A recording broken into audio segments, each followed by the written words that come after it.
সমাজের মুসলিমরা আজকে পবিত্র জুমার দিন আল্লাহ পাক আমাকে এবং আপনাদেরকে আমাকে কিছুটা করার আপনাদেরকে আমাদের মধ্যে শ্রবণ করার যে তৌফিক দান করেছেন সেজন্য মহান রব্বুল আলামিনের দরবারে আলহামদুলিল্লাহ করে সকলকে বলি একবার আলহামদুলিল্লাহ।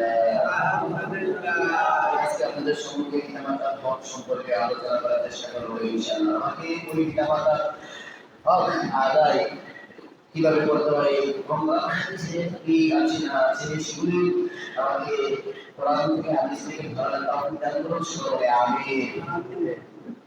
তাই পৃথিবীতে মাতা-পিতা এটা আমাদের বড় নিয়ামত। পৃথিবীতে মাতা-পিতা আমাদের কি একটা নিয়ামত, কারণ যার মা নাই সে বুঝে মা কি, যার বাবা নাই সে বুঝে বাবার কি। তাহলে সন্তানের করণীয় কি, পিতামাতার প্রতি বিরক্ত হবে, এগুলি আমাদের শিকার জানার দরকার আছে না নাই? বর্তমান যুগের মধ্যে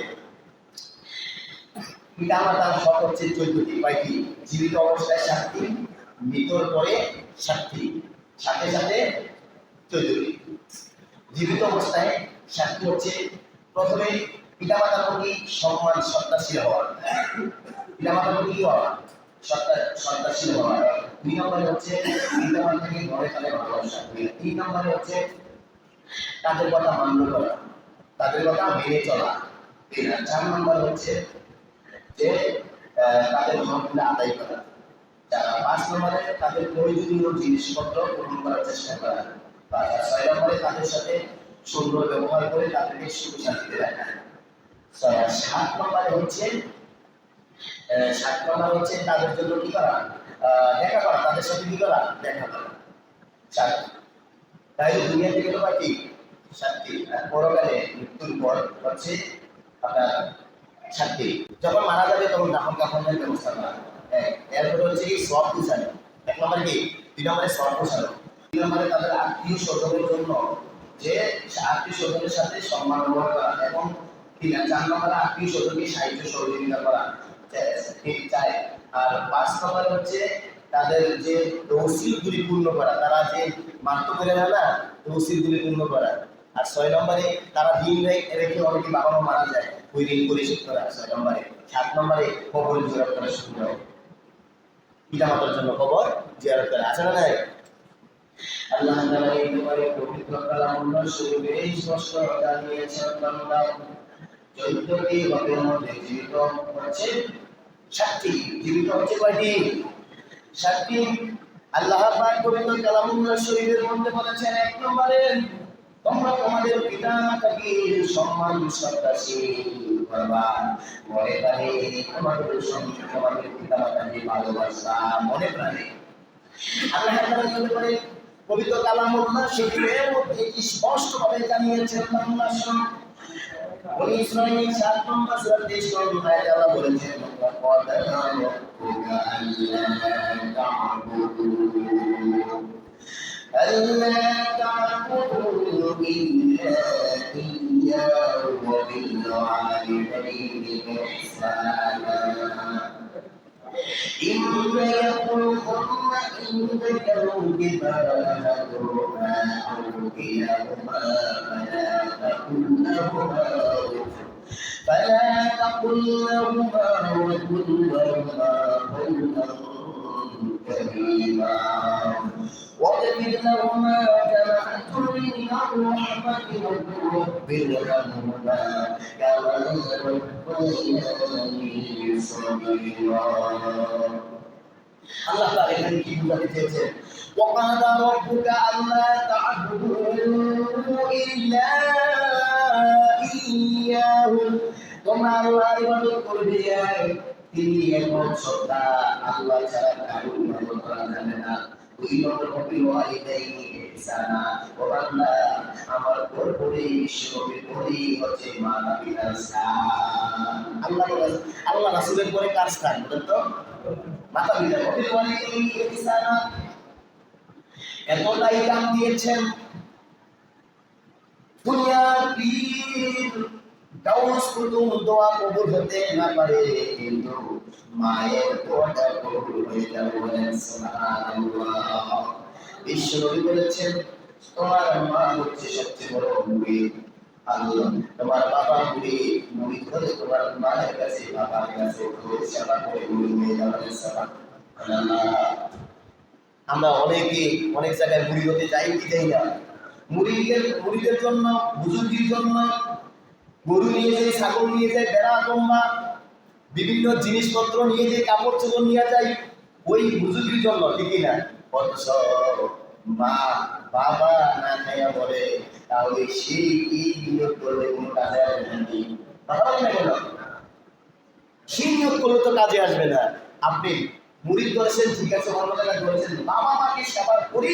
চতুর্থ স্থান হচ্ছে আপনার বুজুর্গি। কত স্থান? এক নম্বর আল্লাহ, আল্লাহ তাকে স্থান দেন। 2 নম্বরে কার স্থান? হচ্ছে রাসূল সাল্লাল্লাহু আলাইহি ওয়াসাল্লামের স্থান। 3 নম্বর হচ্ছে পিতামাতার স্থান, নওয়াজকুতুল্লাহ বলেন, বুঝছেন? আর 4 নম্বর হচ্ছে ওলি আল্লাহ, নওয়াজকুতুল্লাহ। এই 4 আর 5 নম্বর হচ্ছে আলেম ওলামাদের। কথা বুঝতে পেরেছেন? তাহলে এই ধারাবাহিক আছে যে আমরা এমনভাবে যে চাবো না ইবাদত করবো আল্লাহ তাআলা, ইবাদত করবো কার? আল্লাহ তাআলা বলেছেন ইবাদত করো আমার আর তোমাদের পিতামাতার সাথে সৎ ব্যবহার করো। ইম্মা ইয়াবলুগান্না ইনদাকাল কিবারা আহাদুহুমা আও কিলাহুমা ফালা তাকুল লাহুমা উফ। আল্লাহ বলেছেন বান্দা, যখন তোমাদের পিতা এবং মা বৃদ্ধ হয়ে যাবে, তোমাদের কারণ পিতা মাতা উভয়ই বৃদ্ধ অবস্থায় আছে, আছে না নাই? কথা না কেন? আছে না নাই? কারণ বাবা আছে মা নাই, কারণ মা আছে বাবা নাই, কারণ উভয় আছে, বলেন তো ঠিক কিনা?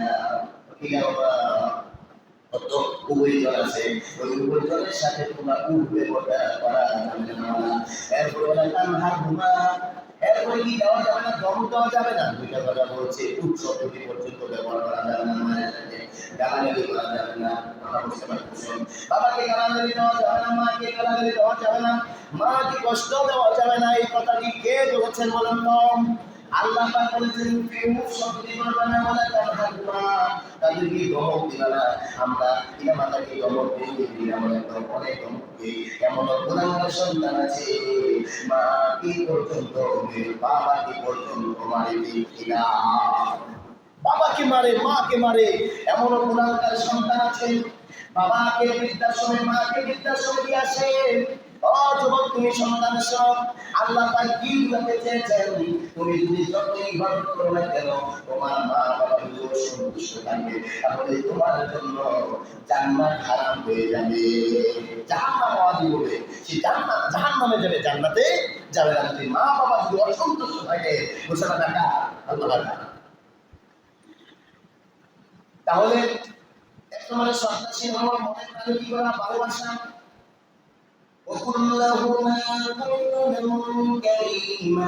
তাদেরকে মনে প্রাণে ভালোবাসা,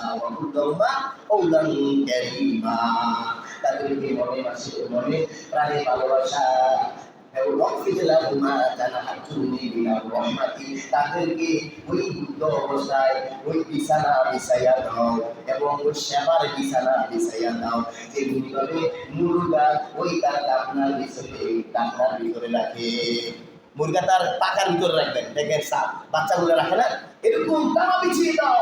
তোমার বাবাকে সেবা করার জন্য তুমি চিন্তায় থাকো, মাকে সেবা করার জন্য চিন্তা থাকো। কে বলেছে?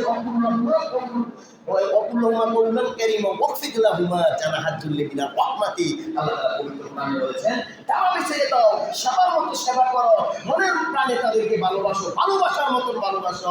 মুখে ভালোবাসলাম, অন্তর দিয়ে মা বাবাকে দেখতে পারি না, তাহলে এই ভালোবাসার কোনো মূল্য আছে? মনে প্রাণে ভালোবাসা এক নম্বর হলো শ্রদ্ধাশীল হওয়া, 2 নম্বরে মনে প্রাণে ভালোবাসা, 3 নম্বর হলো তাদের কথা মেনে চলা। 3 নম্বরে কি করা? মেনে চলা। কোন কথাগুলি মেনে চলবেন? যেগুলি আল্লাহ এবং রাসূল বলেছেন, দিনের পথে শরীয়ত পন্থার কথাগুলি আছে, এইগুলি অক্ষর অক্ষরে পালন করা। আল্লাহর নাফরমানির কথাগুলি বর্জন করা। পিতা মাতা বললো যে আল্লাহর নাফরমানির কথা কি শোনা যাবে? আল্লাহ তাআলা এই ব্যাপারে আয়াত নাযিল করেছেন সূরাতুল লুকমান 31 নম্বর সূরা। কত নম্বর সূরা? 31 নম্বর সূরার মধ্যে আল্লাহ তাআলা স্পষ্টভাবে জানিয়েছেন। আমি কোরআন শিখেছেন, আল্লাহ তাআলা বলেছেন, ও বান্দা শুনো, ওয়া ইন জাহাদাকা আলা আন تشرك بي ما ليس لك به علم ما ليس لك به علم فلا تطعهما وصاحبهما في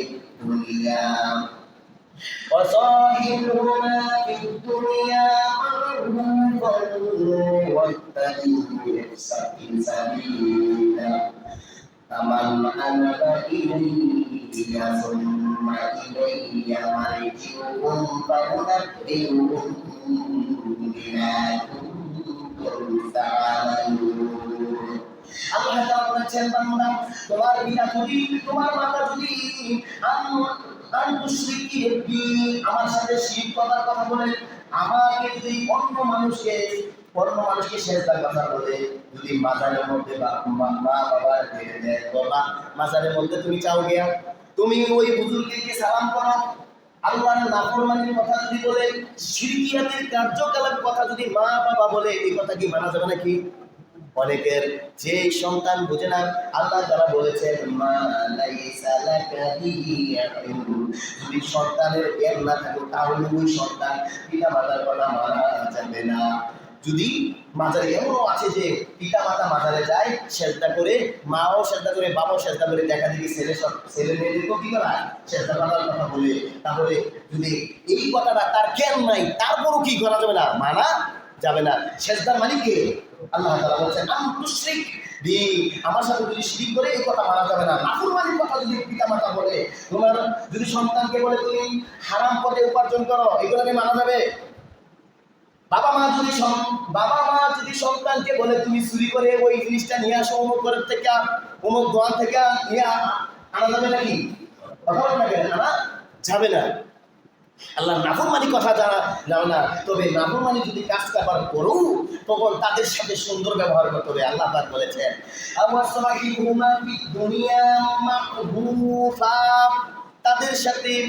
তাদের সাথে উত্তম ব্যবহার করো আর আল্লাহ তাআলা বলেছেন তাদের সাথে কি করো উত্তম ব্যবহার করো। ওয়ালা তাত্তাবি সাবিলা মান আনাবা ইলাইয়া এবং তাদের সাথে তাদের কথা অক্ষর করে মানতে শুরু করো যদি শরীয়তের কার্যকলাপের কথা থাকে। এই ব্যাপারে কাহিনীর মধ্যে চলে যায় হযরত আবু হুরায়রা রাদিয়াল্লাহু তাআলা নাম শুনছেন কিনা?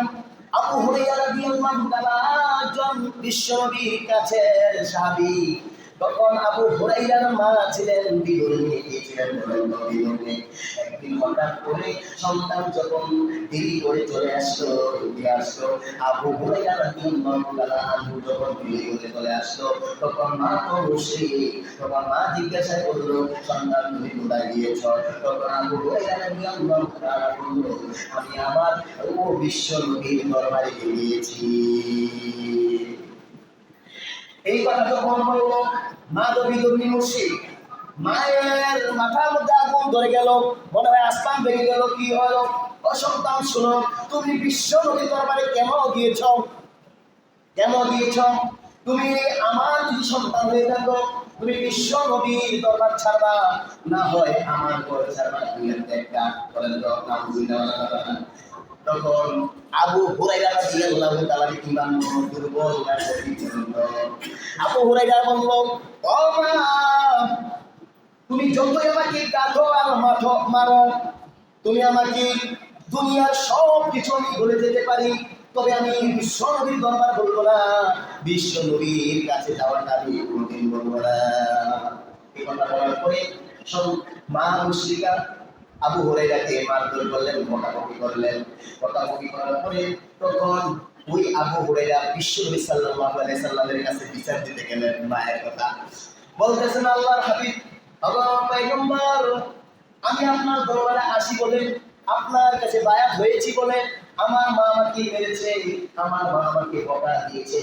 তখন বিশ্বনবী উত্তরটা দিয়েছে খবরদার আবু হুরায়রা মায়ের ব্যাপারে কোনো নালিশ করো না।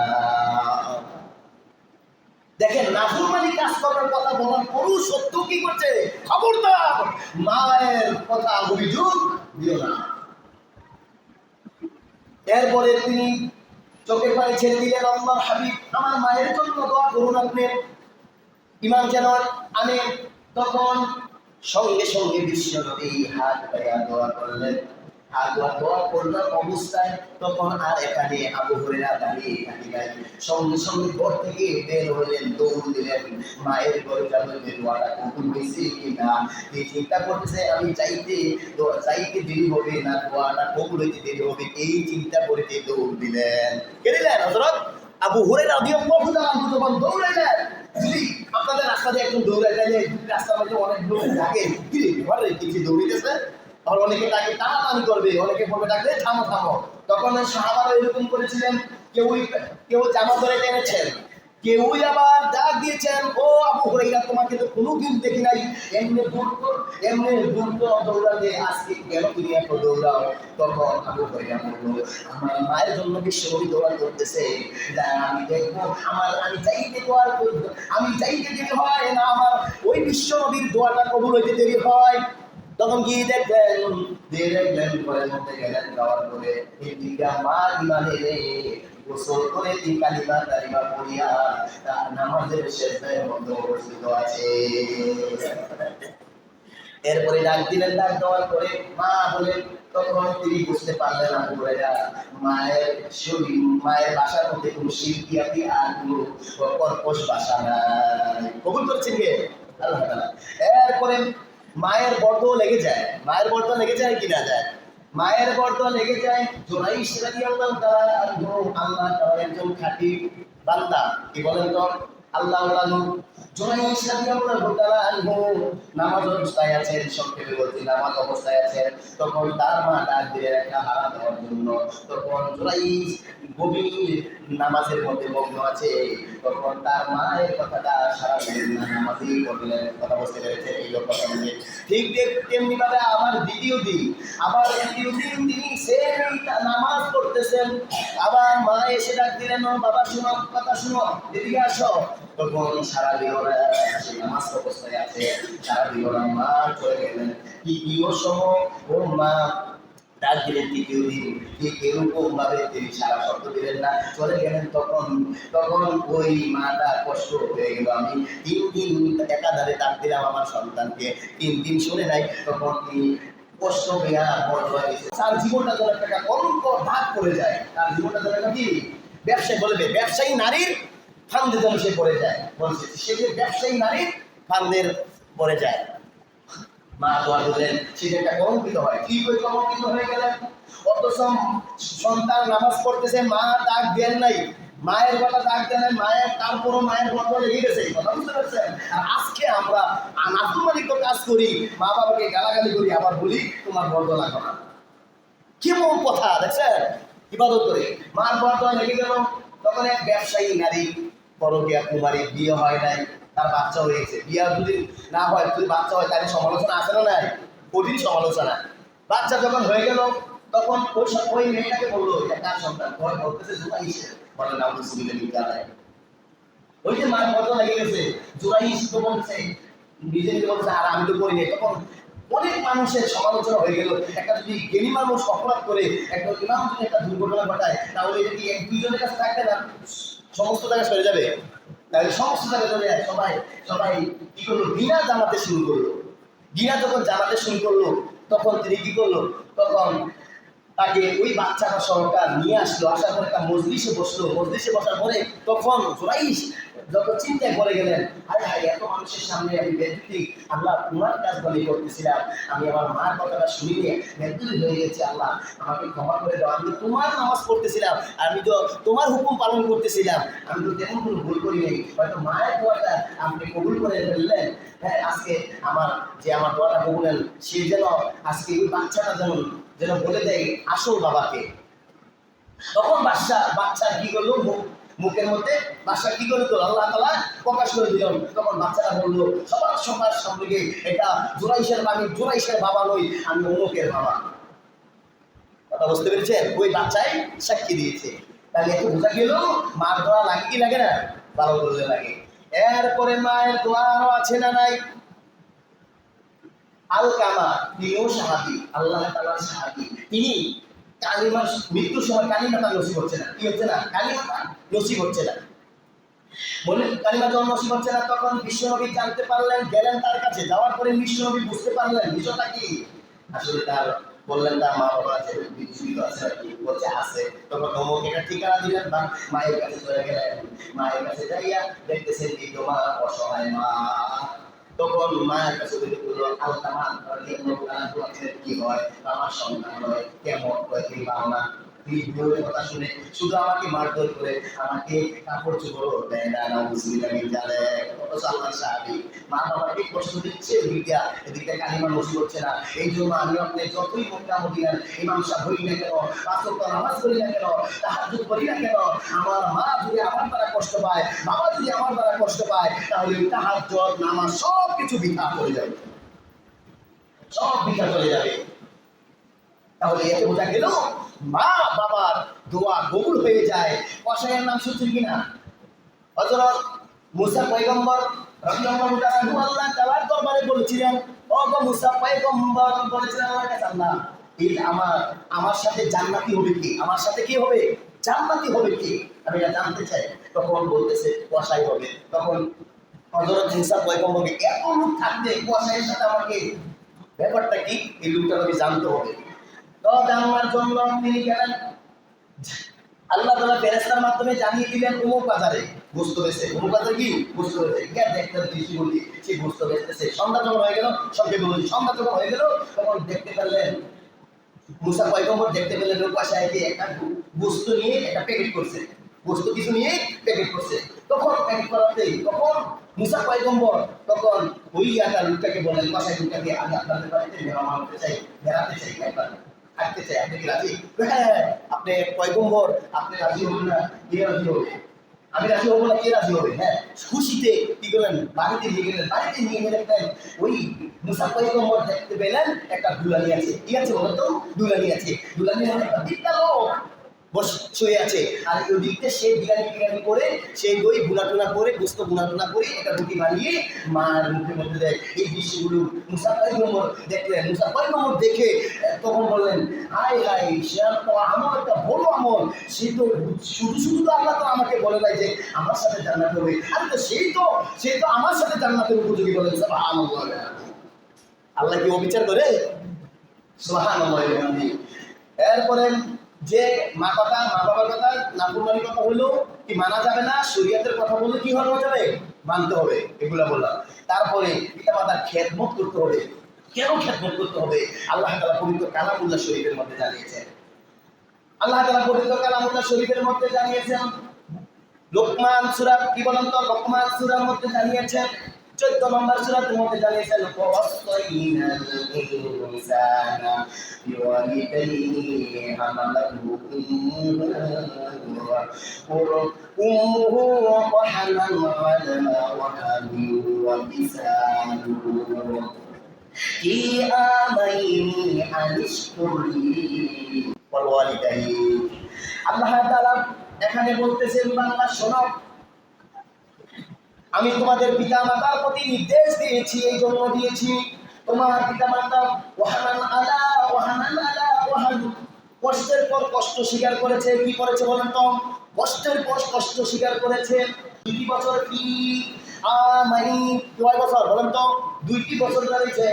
আনিশকুরলি, এই জন্য তোমরা আমার অনুসরণ করবা, আমার ইবাদত করবা, ওয়ালিদাইহি, আর আমার পিতা মাতার সেবা যত্ন করবা। বলেন সুবহানাল্লাহ। 2 বছর, কয় বছর আমি করেছে? 2 বছর। আয়াতের মধ্যে আল্লাহ তাআলা এই কথাটা আবার উল্লেখ করে দিয়েছেন। বলেন সুবহানাল্লাহ। আল্লাহ তাআলা বলেছেন, কেউ বলেছেন যেমন শুধু গর্ভে ধারণ করে নাই, গর্ভে ধারণ করে নাই, وَوَصَّيْنَا الْإِنسَانَ بِوَالِدَيْهِ إِحْسَانًا حَمَلَتْهُ أُمُّهُ كُرْهًا وَوَضَعَتْهُ كُرْهًا। আল্লাহ পাক বলেছেন এখানে তারা কষ্টের পর কষ্ট করেছে। শুধু কষ্ট নয়, তুমি গর্ভে থাকতে তুমি হাত দিয়ে তোমার মাকে কি করেছো? আঘাত করেছ, পা দিয়ে তোমার মাকে আঘাত করেছ, কিন্তু কারোর কাছে বলে নাই নিয়ে চোখের পানি ছেড়ে অথচ দোয়া করেছে তোমার জন্য, আমার জন্য, আমার সন্তান কাছে হেফাজতে থাকে। এই কথাটাকে বলেছে। ঘরে থাকা অবস্থায় আমরা হাত দিয়ে মাকে কষ্ট দিয়েছি, মা এই কষ্টটা কারোর কাছে বলে নাই। বলছে কি আল্লাহ জানিয়েছেন কষ্টের পর কষ্ট করেছে, কষ্টের পর কষ্ট করেছে মা। শুধু তাই নয়, এরপরে বলছে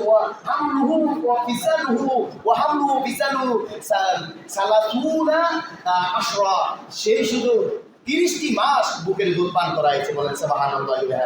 ওই জায়গায় 2 বছর 24 মাস, আর এদিকে 30 মাস, মানে 2.5 বছর। কত বছর?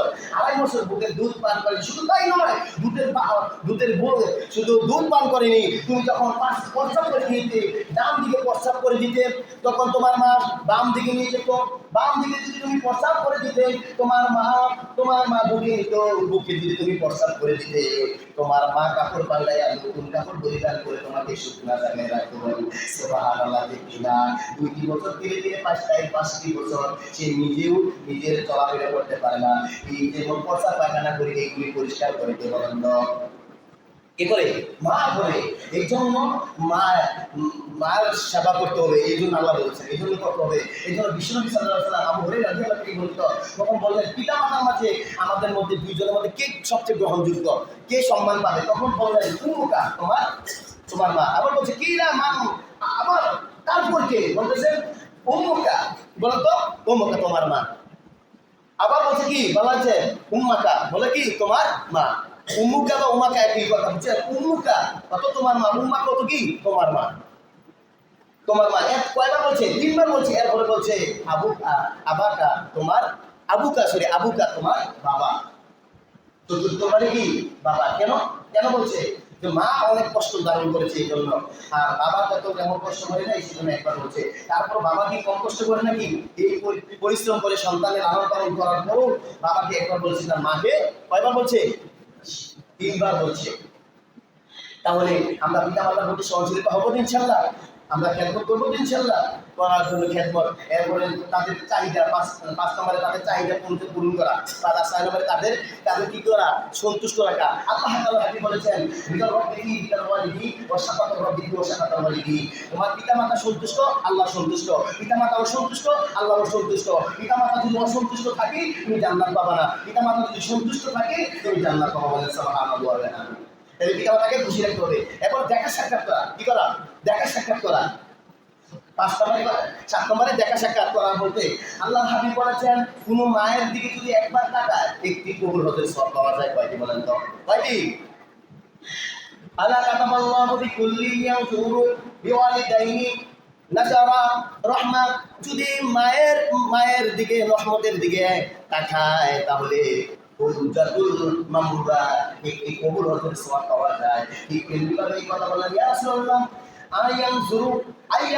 কুল্লি ইয়াউমিন নিয়াতুল মাররা। আমি যদি 100 বার তাকাই তাহলে কি 100 হতে সওয়াব পাবো? বলে তুমি 100টি হতে সওয়াব পাবো। তাইবা অথচ আমরা অনেক সন্তান শহরের বন্দরে সব চাকরি বাকরি করে শহরে থাকে, বছর টু বছর চলে যায়, মাকে দেখতে আসে না, বাবাকেও দেখতে আসে না। এরকম আছে না? এখনকার সন্তান, এমন সন্তান আছে ওই মায়ের খবরটাও জানে না, বাবার খবরটা কোথায় আছে সেটাও জানে না। এখনকার সন্তান আছে না নাই? কথা বলেন না কে? আমি বানাই কথা বলছি। এরকম সন্তান আছে। এগুলা কি হওয়া যাবে নাকি? একমাত্র ইবাদত করতে হবে আল্লাহ বলছে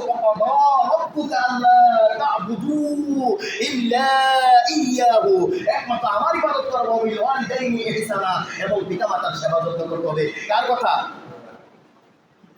এরপরে বলতেছেন ইনশাআল্লাহ এগুলো জীবিত অবস্থায়। মৃত অবস্থায় কয়টি? 7টি। একটা হলো তার যে মারা গেলে বড় নিজে দাফন কাফনের কাজ করা, কি করা? জানাজার ব্যবস্থা করা। 2 নম্বরে সওয়াব পৌঁছায়, ডান্স খেলা করে সওয়াব পৌঁছানো, মা বাবার জন্য কি করা? দোয়া করা। এরপরে 3 নম্বরে তাদের আত্মীয় স্বজনের সাথে সম্মান ব্যবহার করা, আর তাদের আত্মীয় স্বজনকে সাহায্য সহযোগিতা করা টাকা পয়সা দিয়ে। 5 নম্বরে হচ্ছে ওই তাদের যে ওসিয়তগুলি পূর্ণ করা। যে কেউ ওসিয়ত করে যায় না যে আমি বাঁচলে এইগুলা দিব, তো সন্তানকে বলে যায় কি যায় না? কথা বলে, হ্যাঁ, ওসিয়ত করে যায়। ওসিয়ত যখন করে যায় ওসিয়তগুলো পূরণ করা। কি করা বলেন তো? ওসিয়তগুলি পূরণ করা।